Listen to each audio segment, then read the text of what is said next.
আমরা এটা মনে করি যে একমাত্র পিয়ারে হলো সমস্ত সংস্কারের মা। ফেব্রুয়ারিতে আপনার প্রস্তুত আছেন কিনা? অবশ্যই, আমরা তো কোনোদিন বলি নাই যে আমরা নির্বাচন করবো না, কিন্তু বলছি যে সুষ্ঠু কল্যাণ রাষ্ট্র প্রতিষ্ঠার জন্য, কার্যকর সংসদ প্রতিষ্ঠার জন্য পিয়ার পদ্ধতি হল বেস্ট পদ্ধতি। আমরা প্রথম এদের ব্যাপারে যে আশা করছিলাম, ওনারা সে আশাকে বাস্তবায়িত করেই নাই। আমাদের আশা বাস্তবায়ন হয়ই নাই, বরং দিন দিন দেশকে ওনারা সকল দিক থেকে ওনারা রসতলে নিয়ে গেছে। আজকের আপনি চিন্তা করেন, এরা শুধু দেশকে বিদেশিদের কাছে কিভাবে বদনাম করলো এই জাতিসংঘের ব্যাপারটা নিয়ে। এটা তো ওনার এই কাজটা ছিল না।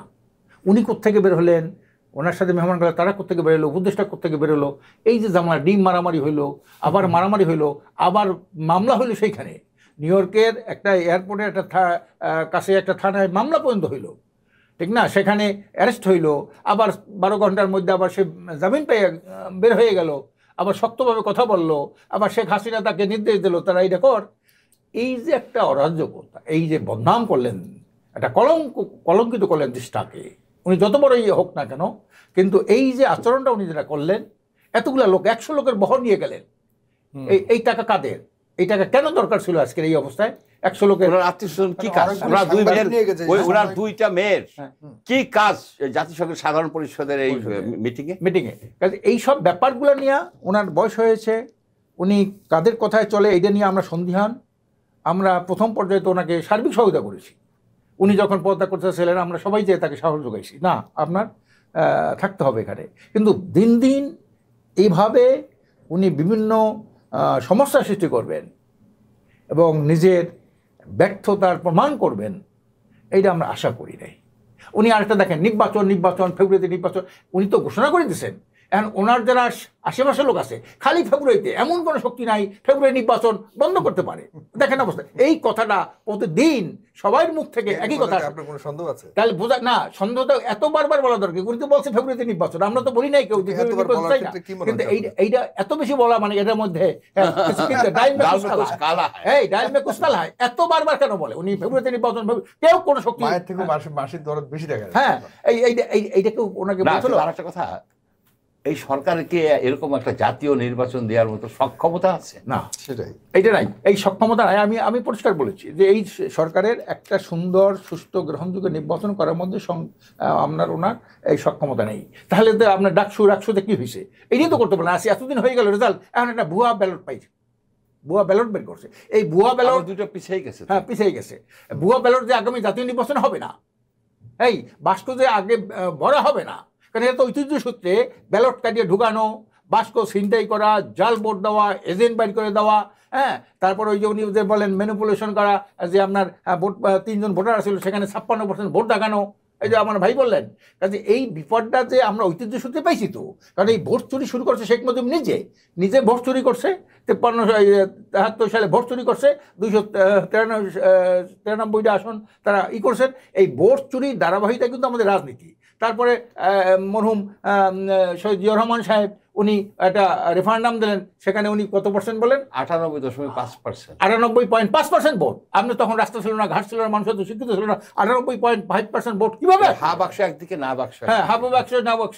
এইসব ব্যাপারটা আমরা ভোট চুরি, ভোট ডাকাতি, যে কোনোভাবে যেনভাবে ভোটের নাম করে, গণতন্ত্রের নাম করে ক্ষমতায় যাওয়াটাই হলো আমাদের রাজনীতি সংস্কৃতি। কাজে এই সংস্কৃতি ভাঙতে হলে দুষ্ট লোক যাতে পার্লামেন্টে যাইতে না পারে, ভোট ডাকাতি করতে না পারে, ভোটের কারচুপি করতে না পারে, এই জন্য কিন্তু পিয়ার পদ্ধতি। আমার একটা ভাই বলছেন 3 টার্ম এইভাবে হবে, তারপরে আচ্ছা 3 টার্ম তো তত্ত্বাবধায়ক সরকারের ব্যাপারে তো অবজারভেশন ছিল 2টা টার্ম আরো নির্বাচন হবে, মানে তত্ত্বাবধায়ক সরকার হতে পারে। খালিল হক কি করলেন? এই একটা বিচারকের নামে একটা কলঙ্ক। আপনি একটা টার্ম করেন না, পিয়ার করেন না, একটা পিয়ারে করেন। 53 বছর দেখলাম তো, দেখেন যে পরীক্ষামূলক ভাবে একটা করলে কি হয়, 53 বছর 12টা নির্বাচন দেখলাম, একটা নির্বাচন আমরা পিয়ারে করেন। যদি এটা ব্যর্থ হয় আমরা এটা চাবো না। এরপরেও আমরা বলছি যে আপনারা 2টা কাজ করতে, একটা হলো কি কয় প্রভিশনাল আপনার কনস্টিটিউশন অর্ডার, আরেকটা হলো রেফারেন্ডাম। এই 2টা আমরা দাবি করছি যে এই 2টার মাধ্যমে আপনি পিয়ারটাকে দাবি করে বাস্তবায়ন করতে পারেন। এইটা কিন্তু ওনারা সবচেয়ে আশ্চর্য লাগে। ওখানে আমরা যারা ঐক্যমত্য কমিশনে যাই, আমরা কিন্তু পিয়ারের ব্যাপারে অনেক কথা বলেছি। ওনারা বলছে আপনারা লিখিত চিঠি দেন, ঐক্যমত্য কমিশনের লিখিত চিঠি দেন। আমরা দলের প্যাডে লিখিত চিঠি তাদেরকে দিয়েছি, তারপর আমরা আলোচনায় উঠান, এজেন্ডায় উঠান। আমরা সেখানে 31টা দলের মধ্যে 26টা দল প্রাথমিক পর্যায়ে, হ্যাঁ, কেউ উচ্চকক্ষে, নিম্নকক্ষে, বা কেউ ওপেন পদ্ধতি, কেউ কলস পদ্ধতিতে, এভাবে আমরা পিয়ার চেয়েছি। এরপর উনি একটি বারের জন্য এই পিয়ার কথাটা আনলেন না মুখে। তো যখন চিঠি দেওয়ার পরে আমি বললাম, আচ্ছা অমুক দল দেখি একটা লাইন সংশোধন করে দিল, এইটা আপনি টাইপ করে সবার কাছে বুঝিয়ে দিলেন, অমুকে 2টা লাইন সংশোধন চাইলো, এটা দিলেন, কিন্তু আমরা যে একটা চিঠি দিলাম আমি এইটা আপনার সামনে একটা করে যদি পারমিশন দেন প্রশ্ন করি।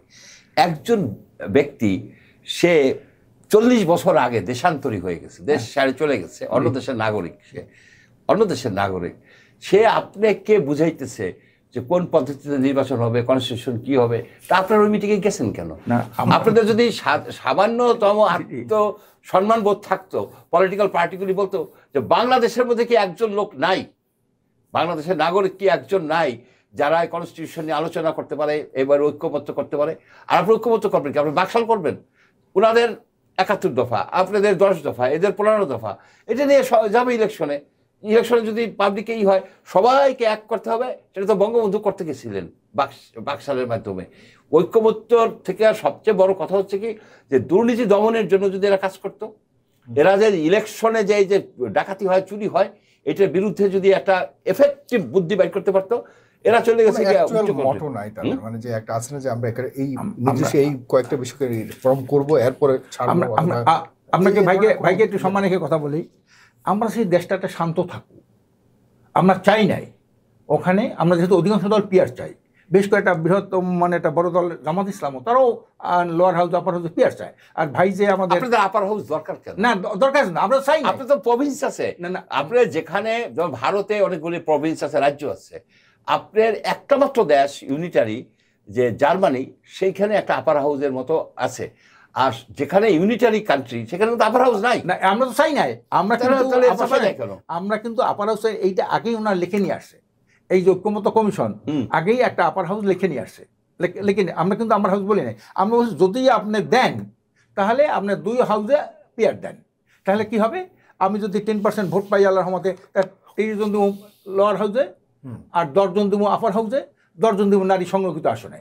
সব সহজ পদ্ধতি। ওনারা বলছে না, লোয়ার হাউসে পিয়ার হবে না, আপার হাউসে পিয়ার হবে। এইটা আবার বিএনপি নোট অফ ডিসিশন দিয়ে দিচ্ছে না, তারা আবার এই বর্তমানে তো পিয়ার আছে বাংলাদেশে, নারী ভোটগুলি তো পিয়ারের পদ্ধতি হয়, এমন না যে পিয়ার পদ্ধতি নাই, এখানে আছে।